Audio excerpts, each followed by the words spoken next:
Thank you so much for tuning into this episode of the Rheumatoid Solutions podcast. And today we have another guest who's going to share her journey and talk about how she was able to no longer require a set of different medications that she has been on for multiple years. We're going to talk about all these different medications and their effects and positive effects and negative effects on her, how she was able to de-escalate those successfully with her rheumatologist, and how the changes that she made through her lifestyle with the Paddison Program and her complete approach to wellness has enabled her to get to this situation. Her name is Barb, and she is in Michigan. And I'd like to welcome you, Barb. Thanks for joining me. Thanks, Clint. I am really excited to be here. Yes, and we connected on email, didn't we? I shared a story just like the one that we're about to talk about today, which is your journey, a positive journey. And you responded and said, hey, I've got a great story as well. And I invited you to come on and share. So thank you for accepting that invitation. And before we go any further, let's do the, before and after situation that you're in, so that we can set the scene for the rest of the episode. Okay. Well, my journey started in 2013 when I was about 51 years old at that time, so 8 years ago. And I started getting inflammation in my feet. I mean, very typical story. It started in my feet. My feet felt like rocks. I felt like I was walking on rocks. And I had shifted careers just before that time. I had been in business. I retired from business, wanted something completely different, and I took a merchandising job at Macy's, which turned out to be quite physical. I was out on the floor, working with mannequins and clothes and carrying things. And so, of course, I immediately think that this feet problem has to do with being on my feet all the time. So I got different shoes, didn't help. This was the summer of 13. And over the next few months, not only did that get worse, but I started having random pains at night. One night, one wrist would hurt. And the next night it would be an ankle. And then a few nights later, it would be a knee. And I would think, I slept on my knee wrong, or I slept on my ankle wrong, but it was bouncing all over the place.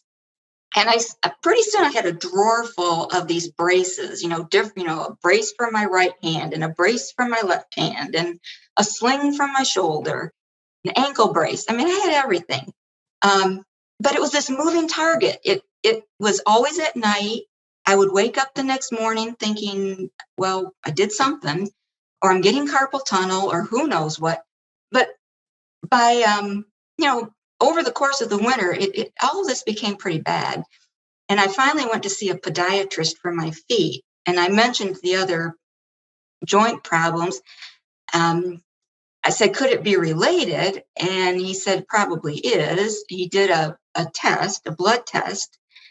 But the rheumatoid factor came back negative.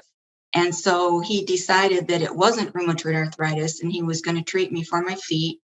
But he did suggest that I still see a rheumatologist. He just didn't diagnose it. But it took me 3 months to get in to see the rheumatologist. So now I've had symptoms for a year by the time I finally saw the rheumatologist. And by that time, it had really settled into my shoulders. And I would wake up at night, I mean, literally in tears. And I would get up and go sleep in the living room so my husband wouldn't hear me crying. It was pretty pathetic. Kind of chokes me up to remember because it was so painful. And every morning when I would get up, or I could walk around the house and I could feel the pain going down to some extent. Over the course of the day, it would practically disappear. I'd be fine in the evening and I wouldn't want to go to bed because I would know that I was going to wake up in the night. I didn't know why. I just knew that I would. And the pain was so bad. And so finally, I would wake up And instead of getting up, I was so tired, I would just wiggle my shoulders to try to wiggle the pain down, sleep for 20 more minutes, wake up, wiggle my shoulders, and I was exhausted. So by the time I saw the rheumatologist in June of 2014, I was a basket case. And he diagnosed me on the spot. He didn't even, I mean, he's not big on drug tests or blood tests. I love this rheumatologist, but he's so old school that he can tell by looking at my face my levels of pain. I mean, he did a joint test, visual test out of the 56 joints. If more than 2 come back with inflammation, you're considered to have, arthritis. And I think I was at 19 joints that day. Yeah. It was really bad. Now, he did do a blood test. I mean, he diagnosed me right there, but he did do a blood test. The RH factor still came back negative. And I can't remember the other test, but it's the one where they test the amount of inflammation in your body. C-reactive protein? Is that where it's supposed to be under 20? That's the SED rate. Okay.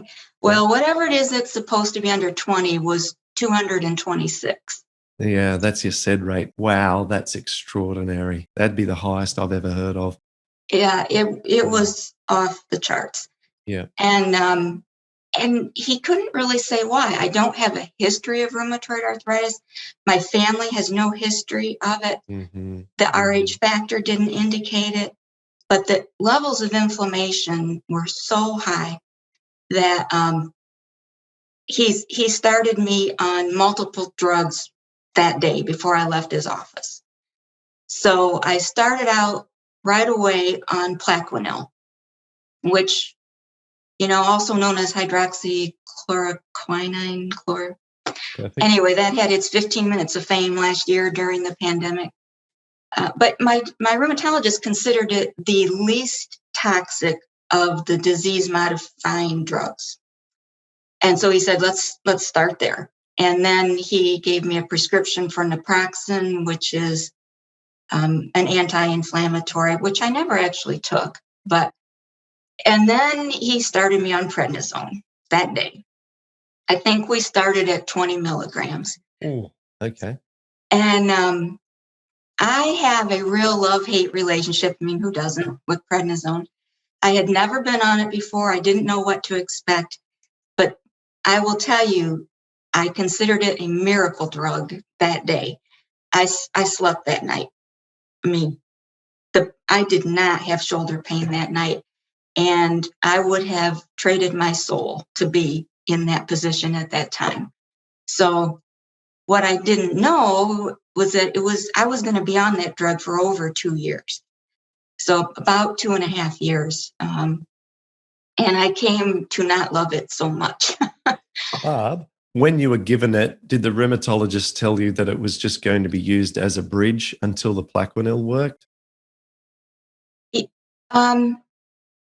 Probably, because that is his approach.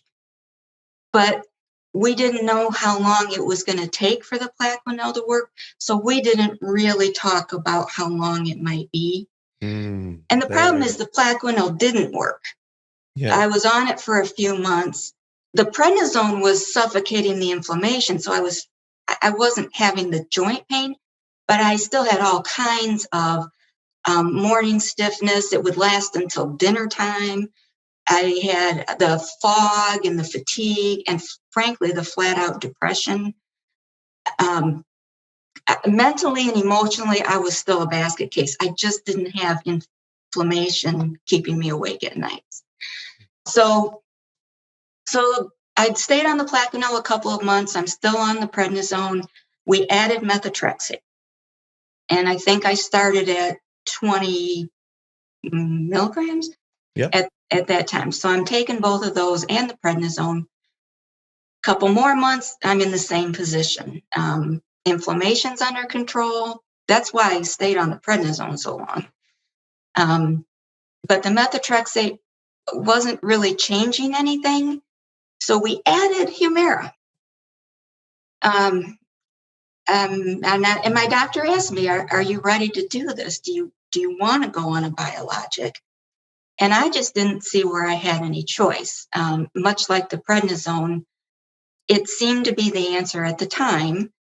And because we had already tried what he considered the lesser of the evils, I went on the Humira. So I started with an injection in March of 2015. So let me just now summarize real quick so I understand. So at this point, you're still on the prednisone, you're still taking the Plaquenil, you're still you're still taking the methotrexate, and you've added Humira without Yes. dropping anything. Well, although I asked if Yeah. I could drop the Plaquenil at that time. And he said, yeah, it's clearly that's not doing anything for you. So I did drop the Plaquenil when I started the Humira. Okay, good. And then let me also just clarify as well that his personal position with regards to the Humira was that it was a significant sort of risk-benefit balance compared to the other drugs. Yes. Yep. Okay. And he talked about the standard risks, possible lymphoma, the long-term risks. But I should say that during all this time, I never really had side effects from any of those drugs. Mm-hmm. None of them. The Plaquenil and methotrexate didn't really work for me, but I wasn't suffering side effects as a result of them. And I've never had side effects from the Humira. I've not had issues with that. But yes, in March of 2015, I dropped the Plaquenil. I'm on methotrexate 20 milligrams and taking Humira, self-injections every 2 weeks, 40 milliliters. I'm not good with the measurements, but a syringe every 2 weeks. And still on prednisone. Okay. And then the methotrexate, well, I'll let you continue from there and take us through. Now, how did it make you feel? How long until you felt anything from the Humira? The Humira, I was told to expect about that it could take up to a month. But I started feeling generally better after a couple of weeks. And again, I wasn't having inflammation. That wasn't a factor. But in terms of my mood, my energy, my outlook on life, not crying all day, I got better from that within a couple of weeks. And so we knew relatively quickly that the Humira was working. But then we kind of went into a holding pattern.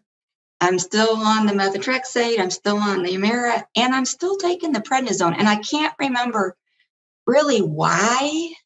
I think my doctor, because I'd had so much trouble getting stable, it had taken me a year on drugs almost to get to what we considered, a stable place, that he just didn't want to change anything right off the bat. And then, months go by and a few more months go by, and then it's been a year, and, we're into 2016. I'm still on all these drugs.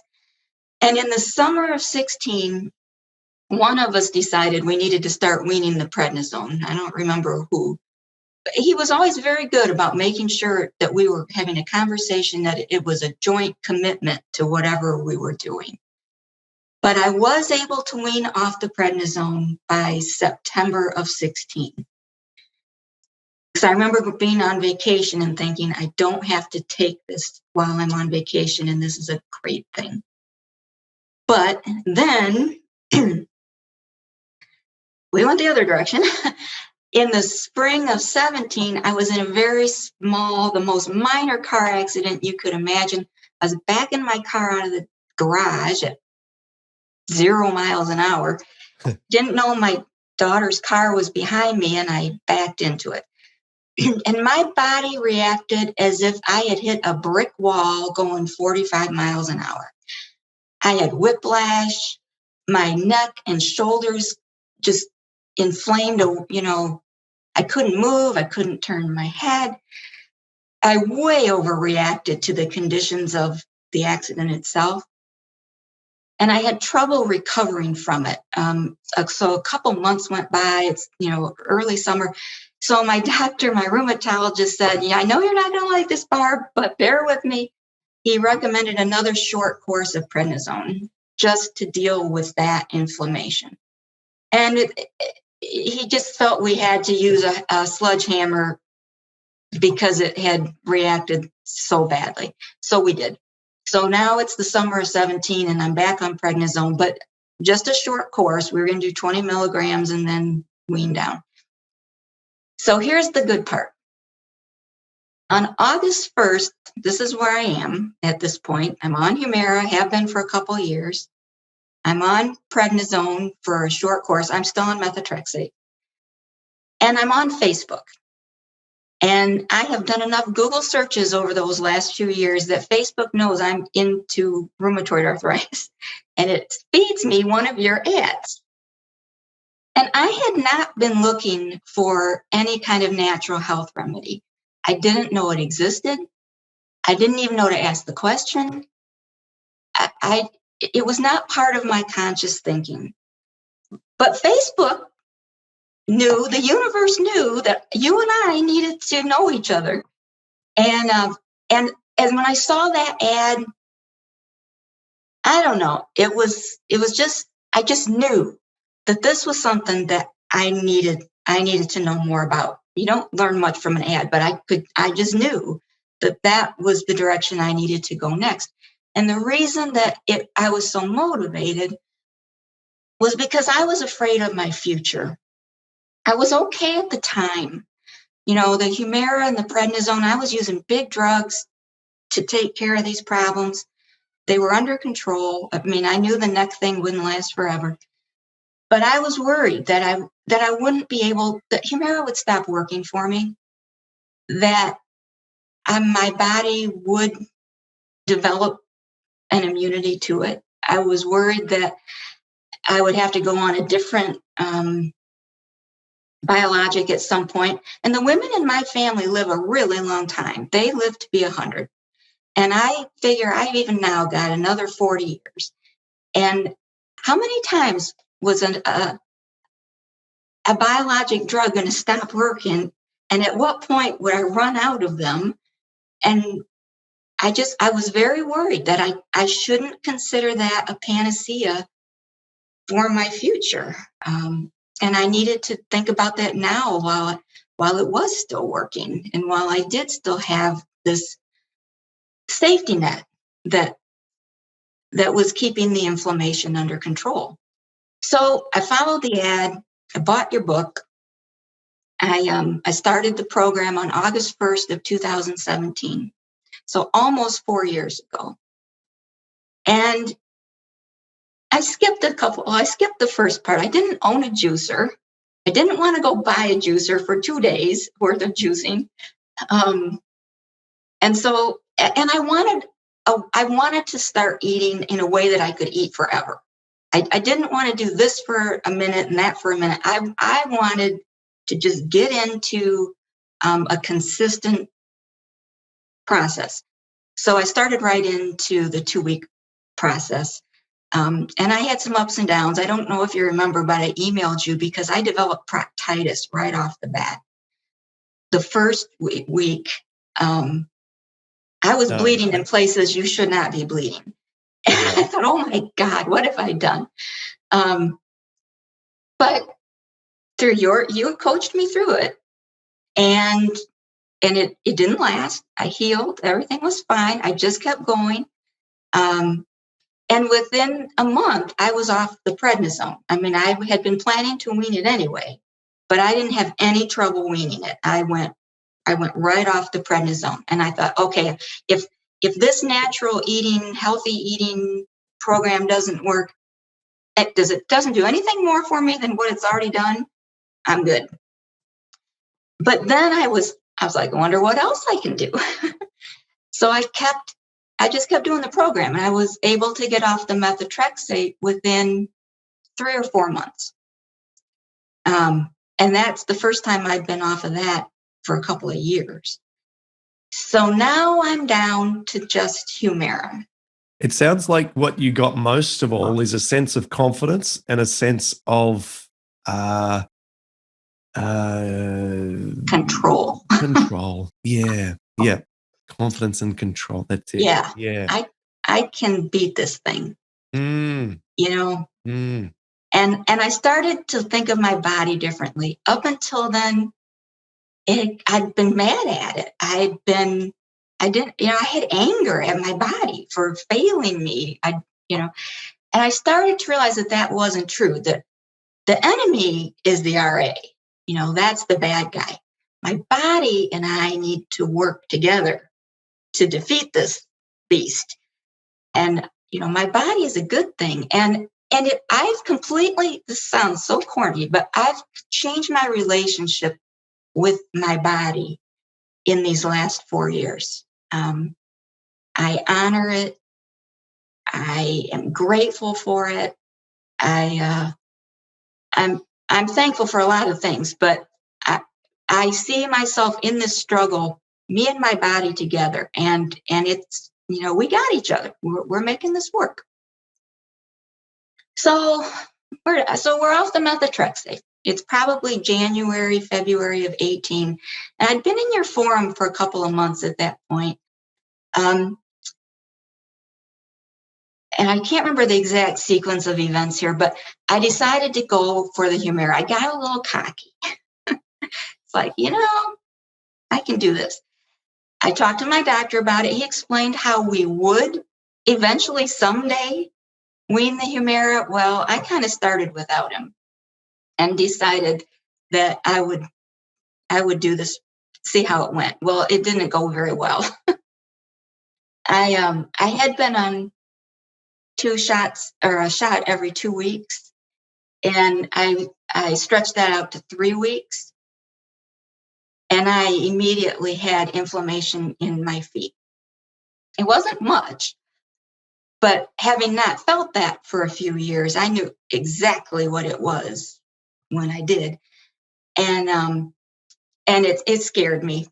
It really, it was a reality check. Like I said, I'd been a little bit cocky that I'd been able to get off the first 2 so quickly. And, and it scared me because I was really worried that if I stopped taking the Humira too soon and needed to go back on it, that it wouldn't work for me. I've heard these stories. And I thought, I'm not going there. Everything's pretty good. I'm just going to eat the way I'm eating. I'm just going to keep doing what I'm doing forever if I have to, because this is good and I'm not going to mess it up. And I think that's when I decided to kind of go it my own. I thought this is going to be a long-term project. If it ever happens, I'm just going to back off, slow down. I didn't back off the plan, but I stopped having this sense of urgency that, I need to be off this by next month or 3 months. I didn't set a goal. I thought it'll take as long as it takes. Yeah, goals are only as good as what God intends for us, aren't they? Because when it comes to all things related to what we're talking about, things always take longer than we expect. Yeah. Always. Yeah. I don't think nothing happens quickly. And so we also don't need the pressure of trying to get a result within a certain amount of time, because that adds an element of stress. And Yes. we really don't need any further stress in our lives, especially ones that we self-inflict. So, this often comes up with what we're doing right now. People say, I talk about doing a podcast, and they start the program sometimes saying, I've listened to your podcast. I want to be a guest one day. I'm starting, and I'm aiming to be on your show at the end of the year. And I say, hey, just relax, just take the time it takes. And if we ever speak to each other one time in the future, that will be amazing. But don't, just chill and give yourself love and time and space. And set gentler goals that you can think that you can achieve. And if you do them much quicker, brilliant. But at least don't sort of put deadlines that are going to stress you out. And I had done that when I first started the program. I'm pretty type A personality, and now I have goals, and I had one. I wanted to be off all of it within a year. Yeah. Yeah. Well, God had a different plan. So, Yeah.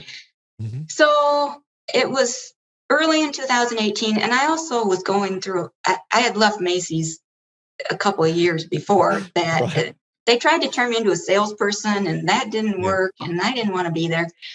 And I felt so crummy at one point. I quit work altogether. But then I felt better, and I started a different job, and I'm an accounting manager with a nonprofit agency at this point. Have been for 5 years.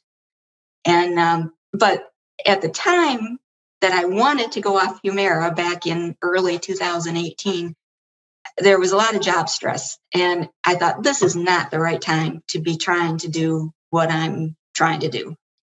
It's counteractive to the lifestyle that I need to make this work. So I just went back on my every 2-week Humira shots. And I was taking vitamin D supplements, vitamin B supplements, but just that's all. I've never taken any of the anti-inflammatories, the non-steroidal, and I've never needed to because I was on prednisone for 2.5 years. But so 2018, I decided to just relax and go for the long haul. Mm-hmm. And that's how it went through 18 and 19. There were 2 or 3 times during that time when with my doctor, I did try to stretch those Humira shots out, and I would get a sore finger or my wrist would be sore, and I would think, no, it's not time yet. I'd immediately go back to the 2-week injections and forget about it for 6 months. Yep. So then the pandemic hit. In last March of 2020, I got sent home to work remotely like everybody else. I've been working in this room for a year. Today, I went back to my office for the first time in 14 months. But in March of 2020, the world was coming to an end. In my opinion, I was stressed as everybody else was. The political landscape in the U.S. was stressful. Let's just put it at that. Anyway, it was a stressful time. And I started snacking in a way that I never had in the first 3 years I was on your program. I mean, we can talk food if you like, but I eat a very clean breakfast, lunch, and dinner. Well, I got stressed to the point of eating potato chips all the time. Ooh. And I thought, I'm taking Humira. It's my safety net. If I'm going to be on it the rest of my life anyway, I might as well enjoy potato chips because it covers up the inflammation. But the problem was I started gaining weight, and that was unacceptable. So in the summer of 2020, I thought, okay, just stop, Barb. You're not doing yourself any favors here. And I had a little bit of an epiphany. I thought, instead of using this time to stress and ruin my health in every possible way, you could use this time to live the lifestyle you always think you're going to live when you're retired. When I'm retired, I'll do yoga every morning, and I'll walk an hour every evening, and I will plan my meals, and I will cook my meals, and I will be perfect when I'm retired and I have time. Well, I've been working from home, and I had the opportunity to live my day in a different way. And so I started doing yoga every morning. I had been doing it 2 or 3 times a week. I have to do it I probably have some residual damage from the prednisone. My soft tissue is so brittle and so rigid that instead of my muscle fibers doing this, they're like this. And my physical therapist has described my connective tissue like piano wire. It's Mm. really, really tight.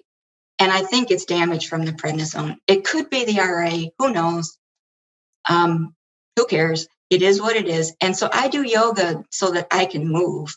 But I decided last summer that I would do it every day, not a couple times a week, but every morning. I have to wait for my body to wake up and relax enough that I can do the yoga, because I can't even do it first thing in the morning. But if I warm up a little bit, I can do it. So, and then I decided that I would walk an hour after dinner. Well, in the summer when it gets dark at 5 o'clock, I would do it at the end of the afternoon. And then as soon as the light got longer, I would go after dinner and I would do my hour. And I would commit to the eating the way I was supposed to have been eating the whole time. And I lost the weight that I needed to lose. And in the fall, my doctor kind of surprised me and said, my rheumatologist, he said, well, you seem to be doing really well, Barb. Why don't we start stretching the humera again? So we went to 3 weeks. And I got to 3 weeks. And then I got to another 3 weeks. And then I got to another 3 weeks.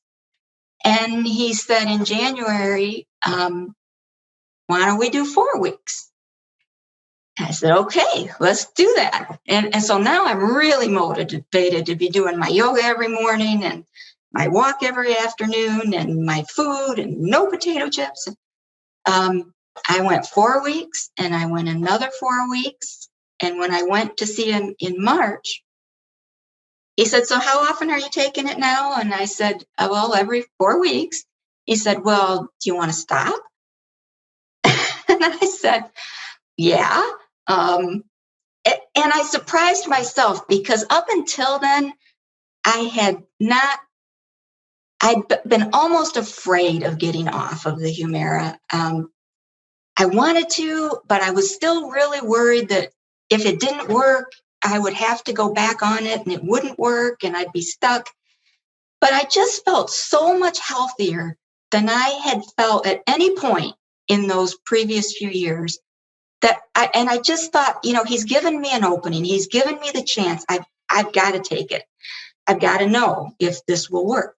And so I said, yeah, absolutely. But I did question him first. I said, are you sure?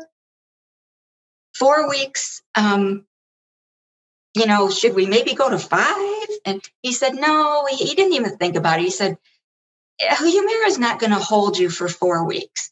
If you've been going every 4 weeks for 3 months, it's not doing anything for you. You don't need it. So we'd gotten there and I didn't even know it. It's funny, after all that time that I had thought I wanted to be off that drug. And then one morning I got up not knowing that it was the last time I would ever take it. The last shot I ever had was February 28th. So it's been a full 3 months now. And I have no inflammation. If I overdo the walking, my back will hurt or my neck might hurt, but I do not have soreness in my feet. I do not have that rock feeling in my feet. My wrists are not hurting. My shoulders, of all things.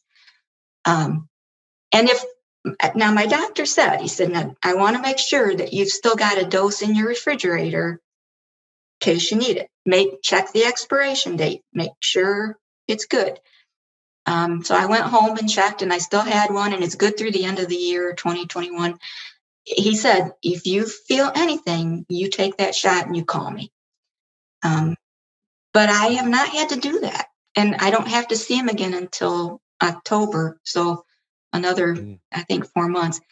And I at that point, I suspect he may release me completely. I don't know. Okay.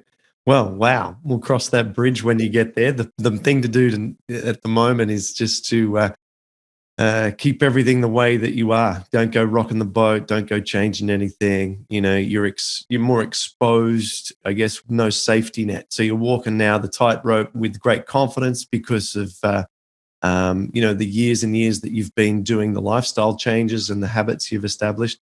But without that safety net, you have to be one track mind, which is very, very cautious living.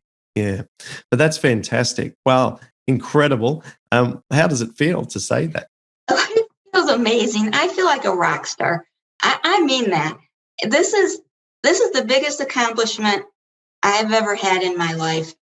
And I've been in business. I won't bore you with, none of it compares to the thrill of getting off that drug.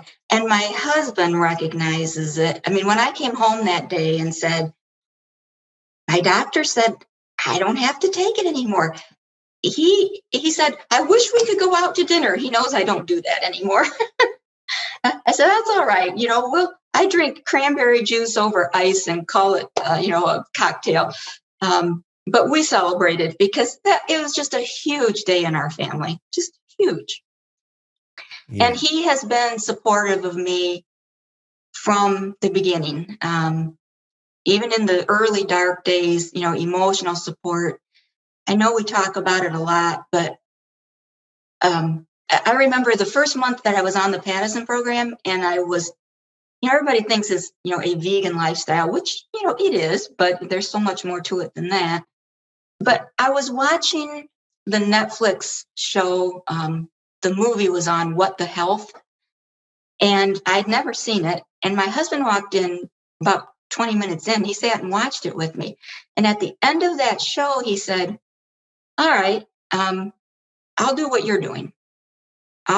Because until then I'd been cooking 2 dinners, which I didn't mind doing. I didn't expect him to change anything. This was my journey, and I was okay with that.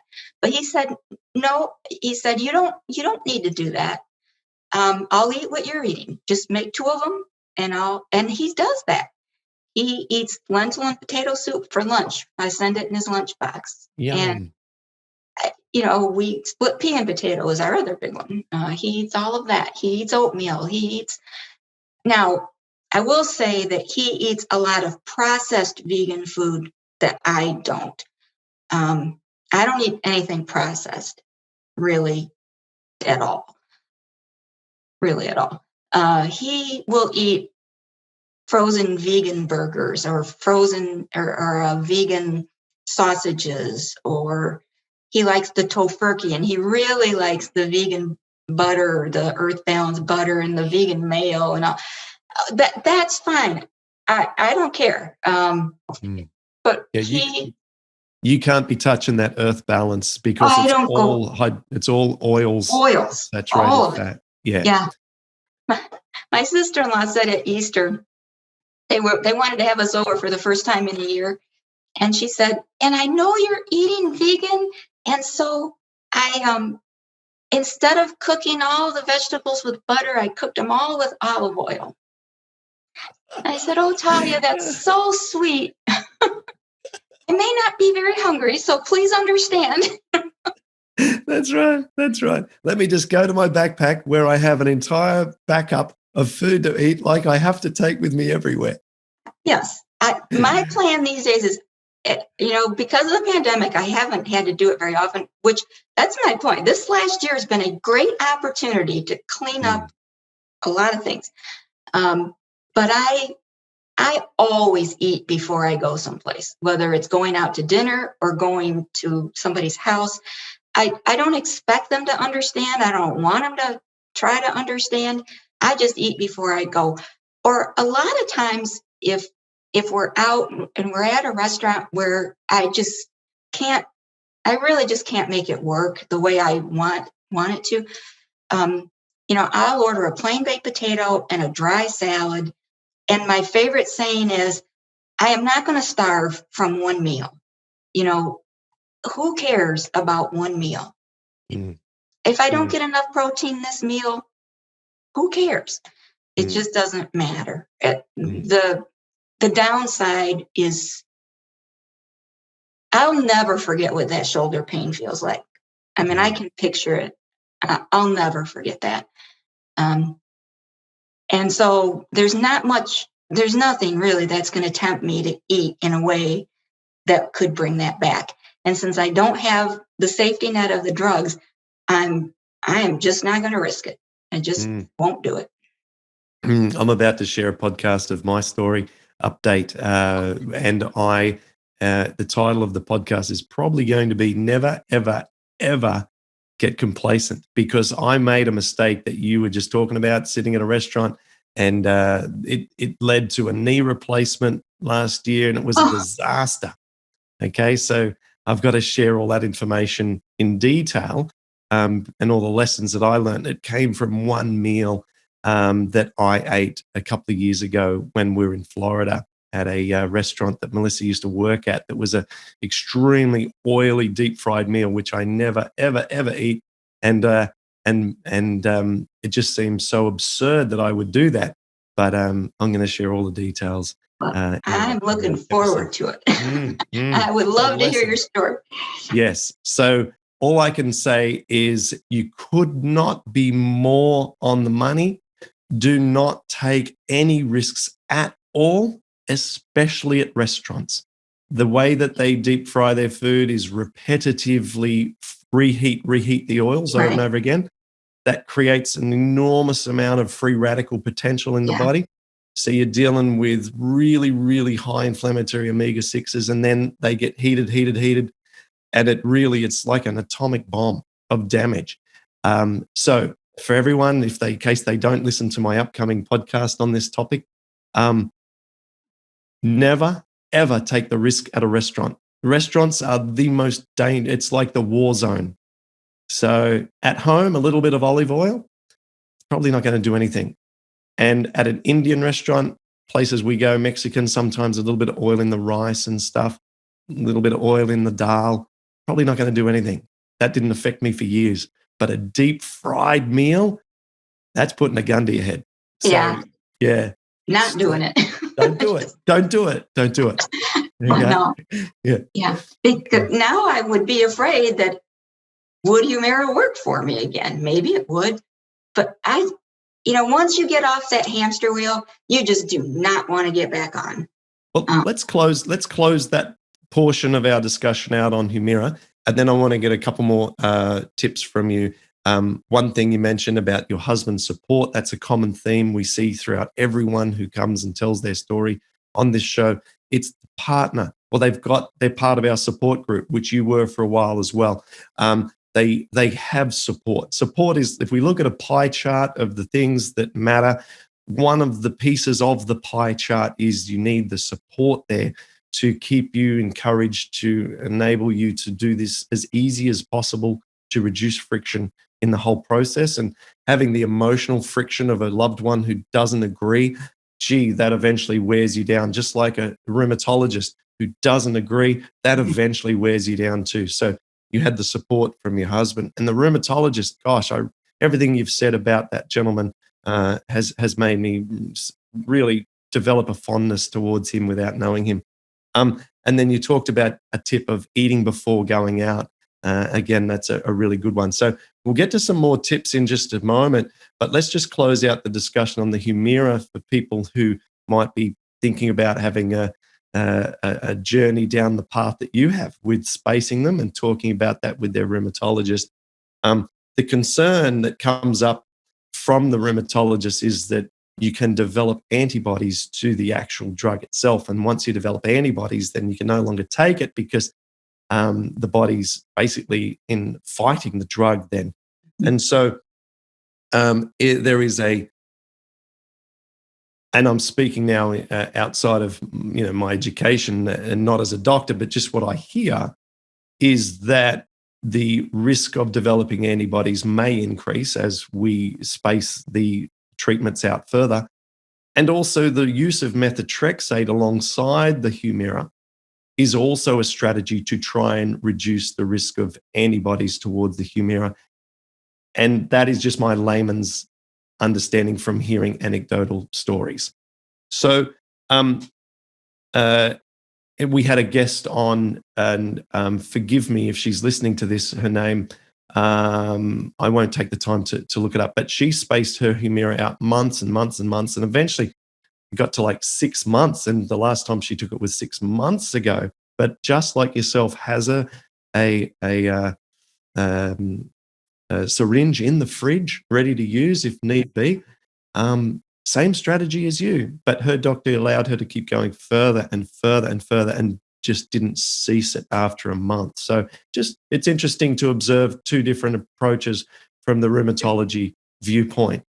I think her name was Cara, but sorry, I have to. You can go and search for that on our website if you want to listen to that episode. You'll find, just type in Humira on Rheumatoid Solutions /blog Humira, and you will find all the podcasts where we've talked about that. And so, yes, look at you were able to spread it to them 3 weeks, then a month, and did that for several months, and then not on it, we're only talking opinions here, but in your opinion, it would seem that if you needed it again, there seems to be no reason why it wouldn't have effectiveness for you. Yeah.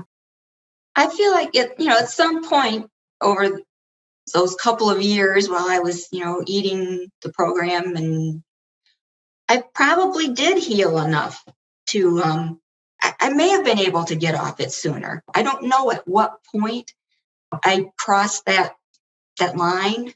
But I guess it doesn't matter. At this point, I'm just glad that we finally got there. Yeah. I hear.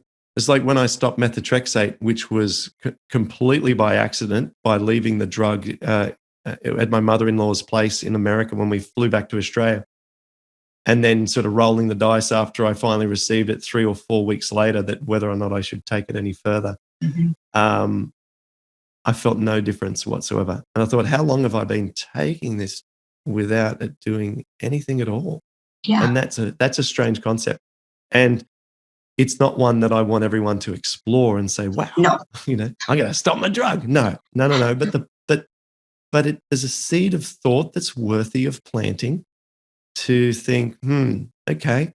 We get into these routines. Some people, like my dad, he's been taking a zinc supplement for 40 years. And I wonder, what does he need to be doing that for 40 years? But he's in the habit of doing it. And we develop these habits of popping stuff into our mouth or injection or whatever, right? Yeah. And but at the scale of the intervention that we're talking about, it's harder to test it, isn't it? Not like a zinc tablet. It's harder to say. You don't want to go on and off. You don't want to up and down.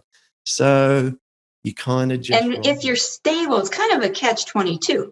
You need to be stable before you can start testing it.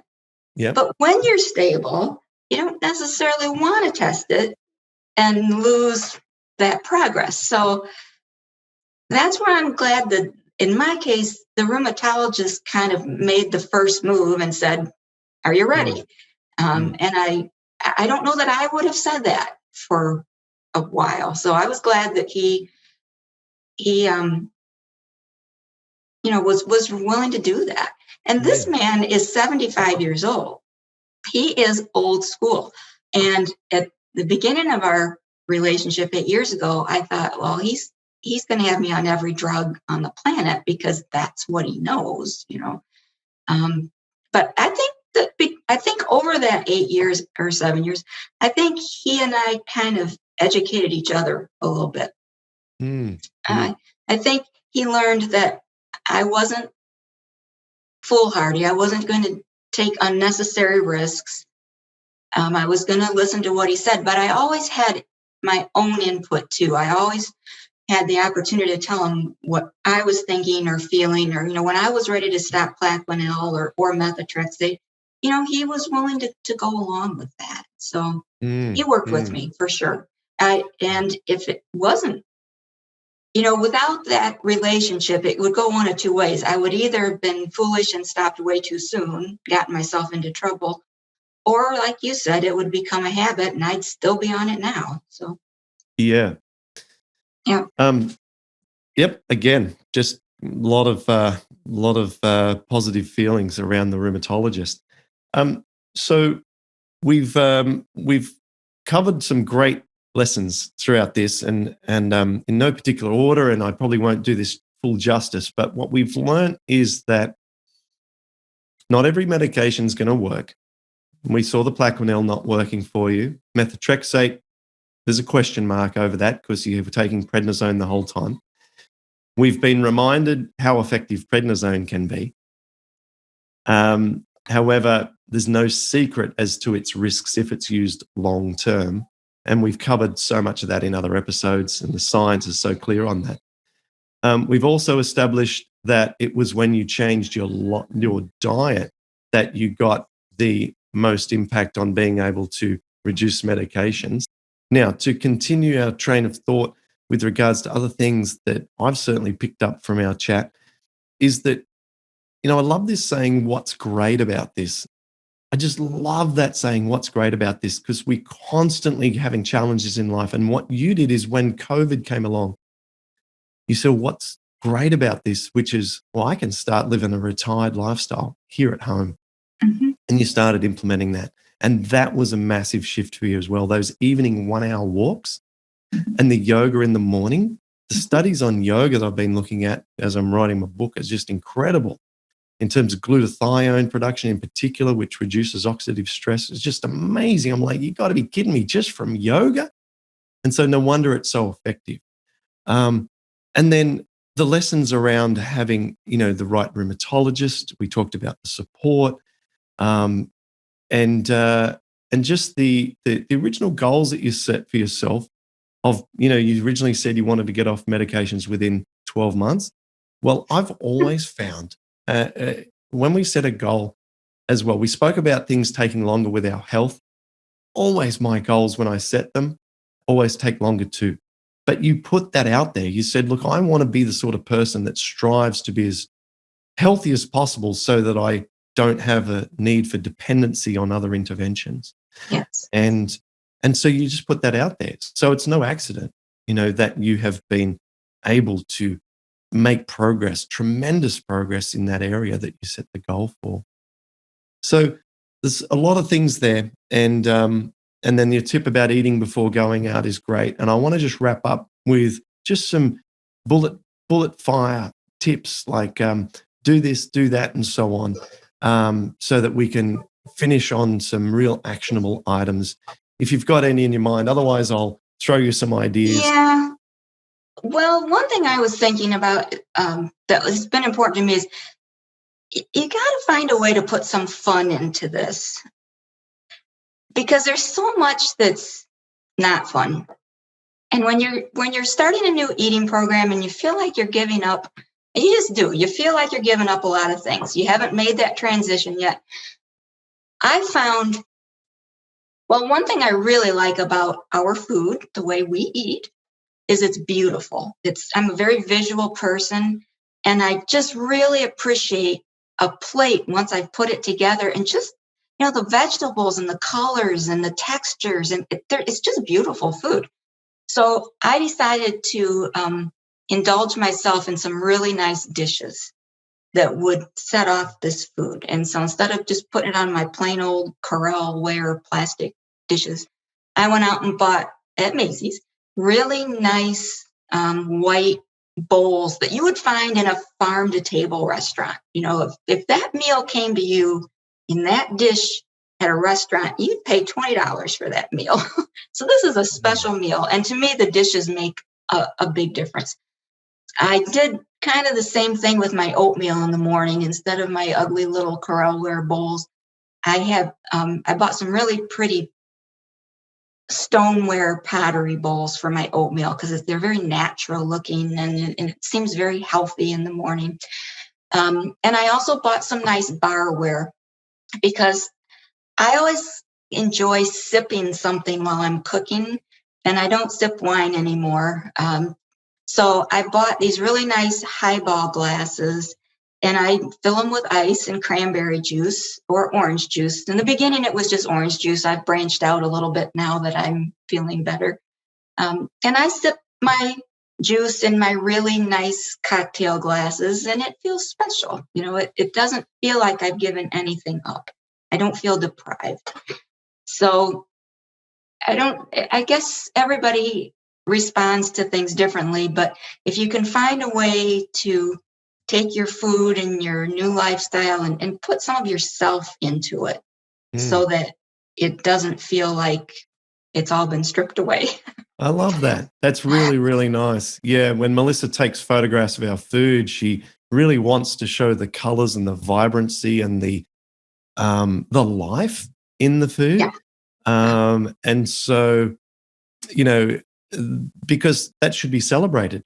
That is one of the positives and the most amazing aspect of it is that we're eating closer to earth and closer to nature. And so why Right. not make that like a bowl of flowers and why not make it look good? And so, yeah, if that means some colorful bowls, some really nice ways of presenting the food in the plates and the glasses and everything, then that's a great tip. I love it. Why not? Yeah. Why not? I think this one is pretty much a no-brainer, but uh, you just have to commit to planning your food. You, and that means from starting on the weekend, you've got to know what you're going to eat that week. You've got to shop for it. When you get it home, you've got to prep it. You've got to freeze it. Vegetables don't last very long in the refrigerator, or they don't stay nice very long. And so as soon as I get home from the grocery, or farm market or wherever I'm buying vegetables, I will clean them and chop them and freeze them in individual. And so I will freeze them in those quantities so I don't have this mass of vegetables wilting in the refrigerator that I don't know what I'm going to do with.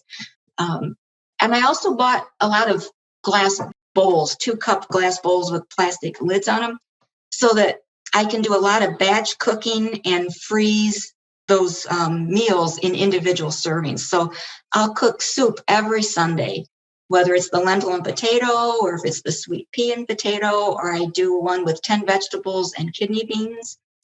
I will freeze those all in individual containers, and my husband and I take those for lunch, and we can reheat them at work really easily. And you don't even think about preparing a lunch for the entire week.